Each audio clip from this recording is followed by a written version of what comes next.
لیکن اصنافی شعبہ ایک تو وہ حیتیں ہیں جو کلاسیکی سطح پر کلاسیکی ادوار سے ہمارے نظام بلاغت کا حصہ رہی ہیں، مثلا غزل، مثلا قصیدہ، یہ وہ کلاسیکی اصناف ہیں کہ جن کی حیتیں مخصوص ہیں، ہے نا. اور بعض حیتیں وہ ہیں جو کہ اپنے نظام موضوع اور نظام حیت دونوں کے اعتبار سے، مثلا قصیدہ وہ نظام حیت بھی اہمیت ہے اس کی اور نظام موضوع بھی. مرثیہ اس کی حیت نہیں ہے بلکہ نظام موضوع کے اعتبار سے اہمیت ہے. اس لیے ایک نقاد جب کسی تخلیق کے کنہ تک پہنچنے کی کوشش کرتا ہے تو وہ نظام حیت کا بھی مطالعہ کرتا ہے اور اس کے نظام موضوع کا، اور دونوں میں کیا تال میل ہے. کہیں ایسا تو نہیں ہے کہ صرف وہ لفظوں کا ایک کھیل بن گئی ہے تخلیق، یا یہ ہے کہ موضوع اس پر حاوی ہو گیا ہے اور وہ موضوع پروپیگنڈے کی شکل اختیار کر لی ہے اس نے، جیسا کہ ترقی پسندوں کے بارے میں کہا جاتا ہے. اور نہ اتنی مبہم ہو کہ اس کی سراغ رسانی جاسوسوں کی طرح سے جاسوسی کی طرح کرنا پڑے. اس اعتبار سے یہ دونوں میں توازن، یعنی دونوں میں اعتدال ضروری ہے، اور تفہیم کوئی بھی نقاد ان دونوں پہلوؤں سے بچ کر نکل نہیں سکتا. اس لیے وہ تفہیم کا جہاں تک سوال ہے وہ اس کے نظام موضوع، اس کے اپنے اس عہد کے، اس کے خیالات، اس کا فلسفہ زندگی، اس کا نظریہ حیات، اس کے اپنے علم اور تجربہ. تو علم اور تجربے کی بھی سطحیں بہت سی ہیں، ہے نا. اس اعتبار سے اگر ہم بہت زیادہ جو معلوم شخص ہے تو وہ تو ایک ایسا قاری ہوتا ہے جو کہ بہت خاص قاری کہلاتا ہے، وہی خاص قاری نقاد ہے. تو اس اعتبار سے جزوی قاری نقاد نہیں ہوتا، اور وہ قاری جو کہ فل ٹائمر قاری ہے وہ نقاد ہوتا ہے. ان دونوں میں بڑا فرق ہے. تنقید ظاہر ہے کہ ادب میں اس کا بڑا اہم مقام ہے. ادب کی تفہیم میں تنقید کس طرح معاون ہوتی ہے؟ دیکھیے، جیسا کہ ہم جانتے ہیں کہ یہ انٹرپریٹیشن جسے کہتے ہیں، یعنی جیسے تفہیم کے معنوں میں، اور 17ویں صدی سے ایک نیا شعبہ تفہیم کا شروع ہوا جرمنی سے، جس کو ہم ہرمینوٹکس کہتے ہیں. ہرمینوٹکس کو بھی تفہیم کے معنی دیے گئے ہیں. میں نے اسے کے لیے ہرمینیات کہا ہے کہ ہرمینیاتی تفہیم. یہ ہرمینیاتی تفہیم کا تعلق اناجیل کی تفسیرات و تشریحات سے تھا. جس طرح سے قرآن مجید کی تفسیر بیان کی جاتی ہے، اور تفسیر میں بہت سے ایسے مفسرین ہیں جنہوں نے اسے بہت آگے اس کام کو بڑھایا ہے. اور اسی طرح کہ کرسچینٹی میں اناجیل کی جو تفسیرات ہوئیں تو پہلے میڈیول عہد میں صرف لفظی نظام پر بحث کی جاتی تھی.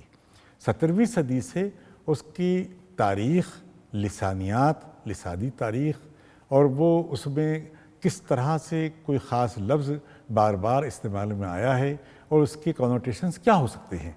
تو تفہیم میں اس کی بڑی اہمیت ہے. اس لیے تخلیق کی یہ تفہیم اس لیے ضروری ہے کہ ہم ایک تخلیق کو پہلی سطح پر قرأت کر کے اس کے کچھ معنی اخذ کرتے ہیں، دوسری قرأت پر کچھ اور معنی واضح ہوتے ہیں، تیسری قرأت پر اور واضح ہوتے ہیں. اس لیے تفہیم کا عمل ایک سلسلہ جاریہ ہے.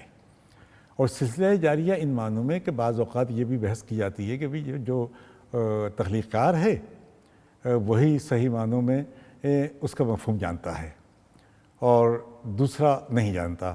مثلا غالب سے بعض لوگوں نے سوال کیا بھی کہ آپ کی بعض اشعار سمجھ میں نہیں آئے، تو غالب نے ان کی وضاحت کر دی بہت ہی کم سے کم لفظوں میں. لیکن حالی نے انہی اشعار پر تفصیل سے گفتگو کی اور غالب بہت پیچھے رہ گئے. اس کے بعد بھی طباطبائی آئے. طباطبائی نے بہت سی کوتاہیاں بھی نکالی ہیں، لیکن بہت سے نئے معنی بھی نکالے ہیں، نئے گوشے بھی نکالے ہیں. اور یہ سلسلہ ہوتے ہوتے شان الحق حقی تک پہنچتا ہے. اس کے معنی یہ ہوئے کہ تفہیم کا در بند نہیں ہے، وہ ایک سلسلہ جاریہ ہے، اور ہر قرأت کے ساتھ اس کے نئے معنی نکل آتے ہیں، اجاگر ہوتے ہیں. اس لیے ہم یہ کہہ سکتے ہیں کہ تخلیق کی فہم کسی ایک ذہن کا نتیجہ نہیں ہوتی، بلکہ کئی ذہنوں کا عمل ہے. اور وہ کئی ذہنوں کا عمل سے معنی یہ ہیں کہ وہ کئی زمانوں سے ہوتا ہوا ہم تک پہنچ رہے ہیں. جیسے ہم بھی نہیں چاہتے کہ وہ غالب جو 19ویں صدی کے غالب تھے وہ 19ویں صدی کے رہیں. ہم تو یہ چاہیں گے کہ 20ویں صدی میں ہم ہیں تو 20ویں صدی کے غالب کہلائیں. اب 21ویں صدی میں آئیں تو ہم یہ چاہیں گے کہ غالب 21ویں صدی میں کہلائیں. یہی اناجیل کے بارے میں ہوا ہے, یہی قرآن کی تفسیرات میں ہوا ہے کہ ہر زمانے میں ان کی تفسیر میں توسیع پیدا ہوتی گئی ہے اور نئے نئے معنی اس میں سے برآمد ہوتے چلے گئے ہیں. انہی معنوں میں تخلیق کے لیے بھی کہ تخلیق کی زبان بھی ایک اعتبار سے وجدانی زبان ہوتی ہے, اور وجدانی زبان خالصتاً سماجی نہیں ہوتی. اس میں بہت سے کونوٹیشنز ہوتے ہیں, یعنی تعبیری معنی ہوتے ہیں.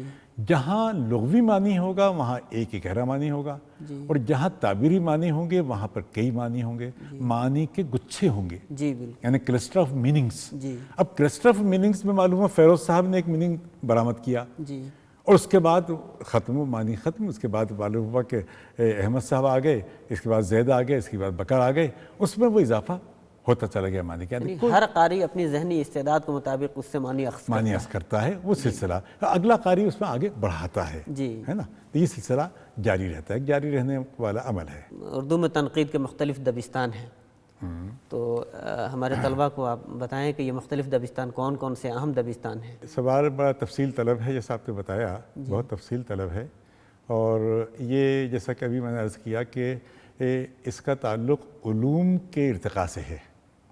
جو جو نئے نئے علوم پیدا ہوتے چلے گئے انہی کے تناظر میں تخلیق کو سمجھا گیا. ان معنوں میں یہ تصور بنیادی حیثیت رکھتا تھا ہے کہ ادب زندگی سے گہرا تعلق رکھتا ہے, یعنی ادب کی بنیادیں زندگی میں ہیں. زندگی جب تبدیل ہوتی ہے ادب بھی تبدیل ہوتا ہے.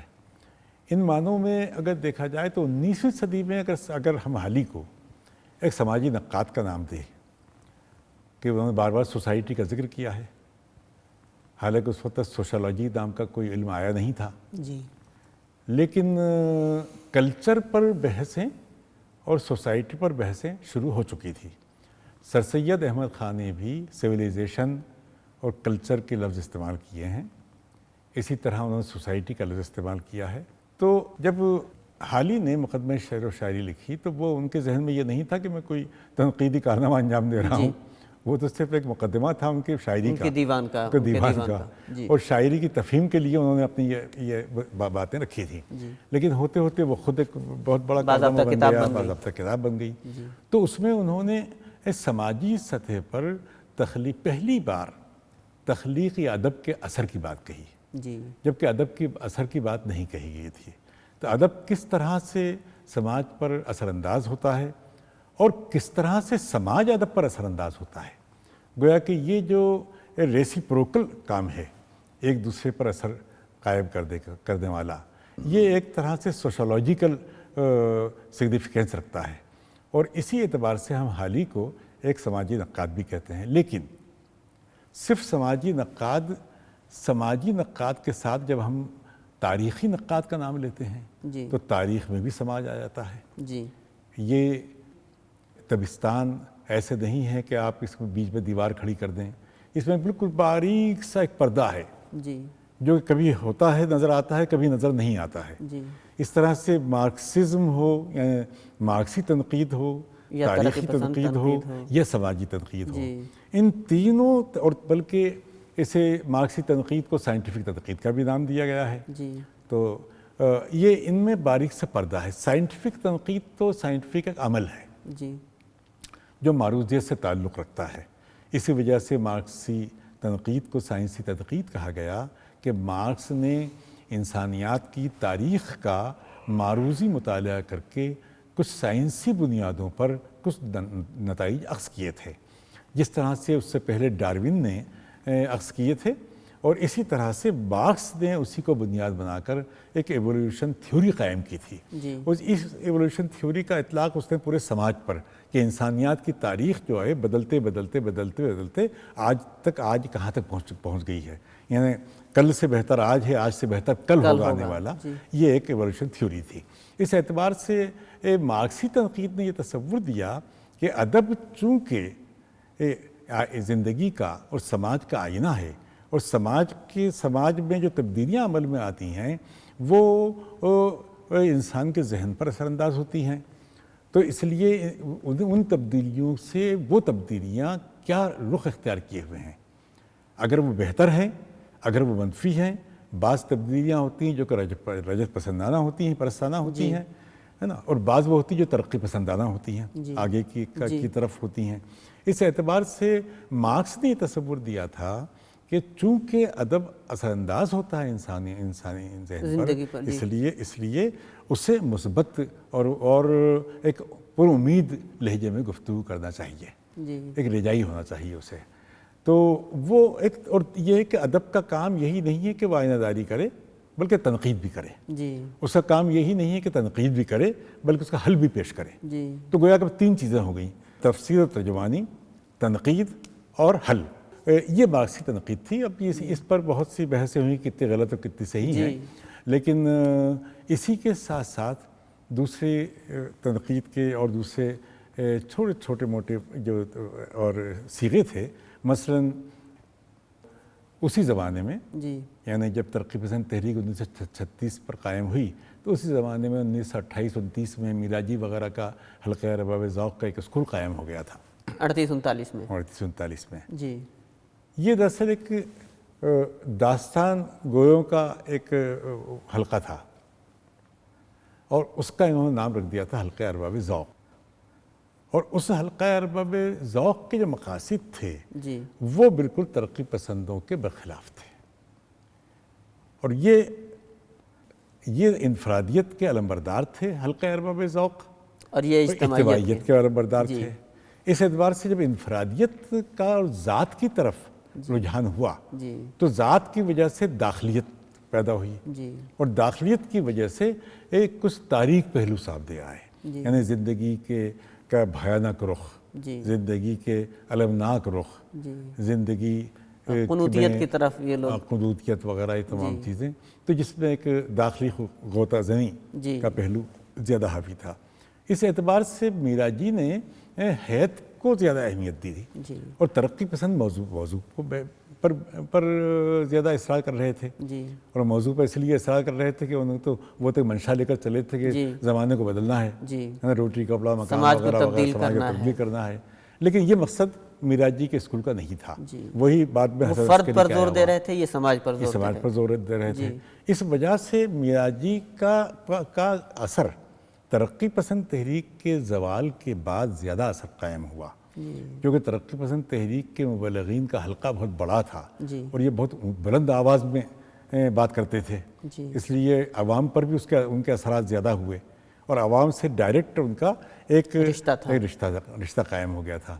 لیکن جبکہ میراجی وغیرہ کا اسکول جو ہے بہت ہی محدود شکل میں لاہور کے چند نوجوانوں تک محدود تھا.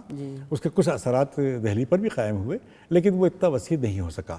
لیکن اس وقت جو میڈیا تھا، ترقی پسندوں کا بھی میڈیا سے مطلب یہ ہے کہ کچھ رسائل تھے ان کے ساتھ اور کچھ میراجی کے ساتھ رسائل تھے، ان کے انتخابات بھی تھے.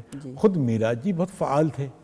انہوں نے مشرق و مغرب کے نغمے جو تجزیے کیے ہیں، سنسکرت گیتوں کے تجزیے، بودلیئر اور میدارمی کی نظموں کے تجزیے، اسی طرح جوش وغیرہ یہ ہندوستانی ہمارے یہاں کے اردو شعراء کے تجزیے. تو یہ تجزیے انہوں نے پہلی بار یہ تصور قائم کیا کہ بھئی کسی نظم کا بھی تجزیہ ہو سکتا ہے. ابھی تک تو غزلوں کے تجزیے ہوتے تھے لیکن تجزیوں کا تصور پہلی بار قائم کیا، میراجی نے دیا. دوسرا تصور دیا کہ جب افسانے سنائے جاتے تھے تو افسانہ گوئی کا تصور نہیں تھا، افسانہ سنانے کا تصور دیا اور افسانے پر بحث کا تصور دیا. ان کا بھی تجزیہ ہوا، محفلوں میں افسانے سنائے جاتے تھے. تو تنقید کو ایک طرح سے فکشن کی طرف رجوع ہونے لگی. تو شاعری کے مکتب سے نکل کر وہ فکشن کی طرف آئی. تو یہ ایک بہت بڑا یہ انقلاب تھا، بہت بڑی تبدیلی تھی. تو آپ نے مارکسی تنقید پر گفتگو کی، سائنٹیفک تنقید پر بھی گفتگو کی. سر، جمالیاتی تنقید کیا ہے؟ دیکھیے، جمالیاتی تنقید فنی تنقید ہے. یعنی فنی جو تدابیر ہیں اور فنی تدابیر مثلاً ہم استعارہ اور تشبیہ اور مجاز ممثل اور پیکر سازی اور علامت وغیرہ وغیرہ کا حوالہ دیتے ہیں. تو یہ سب مل کر احساس سے جمال سے تعلق، یعنی جو ہمارے جمال کو تسکین پہنچاتی ہے کوئی چیز. ہم شہ پارے کو پڑھنے کے بعد یعنی جو جمالیاتی نقاد ہیں، مثلا آسکر وائلڈ ہے، وہ بھی یہی کہتا تھا کہ کوئی چیز اگر ہمارے حواس کو متاثر کرتی ہے تو وہ حسن ہے. جی. اور جہاں اور شاعر جو ہے وہ حسن کا نمائندہ ہوتا ہے. جی. وہ حسن کو پیش کرتا ہے، حسین چیزوں کو پیش کرتا ہے. اس اعتبار سے جمالیاتی تنقید ایک طرح سے تحسین شناسی ہے. وہ بدی کے پہلو نہیں نکالتی ہے، جی. وہ خوبیاں نکالتی ہے. جی. اور خوبیاں نکالتی ہے اور آئی نیس حاوی ہوتی ہے اس پر. اور اس میں بھی خاص طور سے زبان کی خوبیاں، زبان کی خوبیاں، اسلوب کی خوبیاں یہ زیادہ نکالتی ہے. لیکن وہ ابھی اب تک پہلو ہے. مثلا تاثرات کو جو ہم کہتے ہیں تو تاثرات تو یہ ہوتا ہے کہ وہ ہمارے ذہن پر جو تاثرات مرتسم ہوتے ہیں جی قرأت کے دوران، جی ان کو ہبہو نقل کر دینا. ہاں، یہاں بات آ گئی تاثراتی تنقید کی، تو اس کی بھی وضاحت آپ فرما دیں. تو تاثر آفرینی یعنی جیسا کہ میں نے عرض کیا کہ سب سے پہلا تنقید کا جو عمل ہے وہ تاثر سے شروع ہوتا ہے. جی. لیکن پہلا تاثر ہی آخری تاثر نہیں ہوتا. جی. اس میں تبدیلیاں آتی بلکہ رہتی ہیں، تبدیلی آتی وقت کے اعتبار سے، جی. قرأت کے اعتبار سے. تو یہ نقاد میں اس کی صلاحیت ہونی چاہیے کہ بہت سے تاثرات کی چھان پھٹک کے بعد کون سا تاثر ایسا ہے کہ جس کو ہم اعتبار انگیز کہہ سکیں، جس کو اعتبار کا حامل قرار دے سکیں. جی. اس لیے اس تاثراتی تنقید کے معنی صرف یہ نہیں ہے کہ ہم نے فراق گورکھپوری کے بارے میں کہا بھی تاثراتی نقاد ہیں، انہوں نے فلاں فلاں فلاں میر تقی میر وغیرہ پر تاثرات کا اظہار کیا ہے. ایسا نہیں ہے، بلکہ تاثر ایک علمی ایک صاحب علم نقاد، ایک صاحب مطالعہ نقاد اگر ہے، اس کے تاثر میں اور ایک عام قاری کے تاثر میں فرق ہوگا. ایک وہ نقاد جو کس کا علم بہت محدود ہے، جی. اور ایک وہ نقاد جس کا لامحدود ہے. جی. ایک وہ نقاد جس کا صرف اپنی زبان سے تعلق ہے. ایک وہ نقاد جس کا دوسری زبانوں سے بھی تعلق ہے.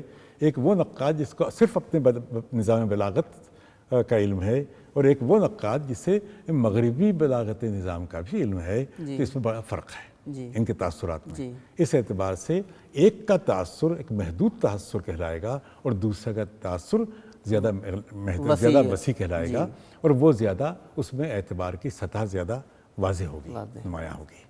اچھا، حیاتی تنقید کیا ہے سر؟ حیاتی لوگ یہ سمجھتے ہیں کہ حیات کے معنی صرف حیات ہے، یعنی شکل ہے اس کی. یہ نہیں، حیات جو ہے یہ موضوع اور حیات دونوں کی وحدانیت کا نام ہے. کہ کوئی بھی موضوع اس نے کچھ حیات بنائی ہے تو وہ کس طرح سے بنتی چلی گئی. جیسے کہ کہا جاتا ہے کہ نظم کی نہیں جاتی، ہو جاتی ہے. یہ ایک بیج ہوتا ہے اور درخت کی طرح قلہ پھوٹتا ہے. وہ درخت کیا شکل اختیار کرے گا یہ خود شاعر کو علم نہیں ہوتا اس کا. اس لیے وہ حیات بنتی چلی جاتی ہے آپ ہی آپ.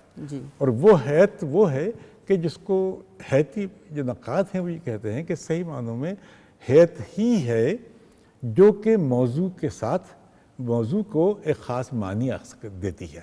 جی.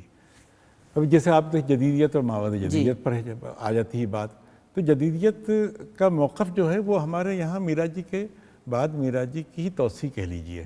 یعنی اس پر ایلیٹ یا ریچرڈس یا ایمسن جیسے نقادوں کا اثر تھا، اور انہی کے اثرات کے تحت ہمارے یہاں جدید تنقید کی بنیاد پڑی. اور جس میں سب سے بڑا نام شمس الرحمن فاروقی کا ہے، وزیر آغا کا ہے. یہ وہ نقاد تھے. اور اس کے بعد مابعد جدیدیت جو پچھلے 20 برسوں سے ایک مسئلہ بنی ہوئی ہے. تو دونوں میں بہت بڑا فرق یہ ہے کہ جدیدیت نے جو حدود قائم کر دی تھی. جدید تنقید کی حدود کیا ہیں؟ جدید تنقید ہے کیا؟ جدید تنقید جدیدیت سے تعلق رکھتی ہے، جو کہ حیات پر زیادہ زور دیتی ہے، جمالیات پر زور دیتی ہے، فن پر زیادہ زور دیتی ہے، اور جو ذات پر زیادہ زور دیتی ہے. لیکن مابعد جدید تنقید نے اور معنی پر کہ ایک معنی ضرور ہوتے ہیں کہ جس تک پہنچا جا سکتا ہے. یعنی کسی بھی تخلیق کے اندر جو معنی ہیں وہ اگر ہم انہیں ان کی گرہیں کھولیں تو ایک معنی تک پہنچیں گے. مابعد جدید کہتی کہ نہیں، معنی افزائش کرتے ہیں.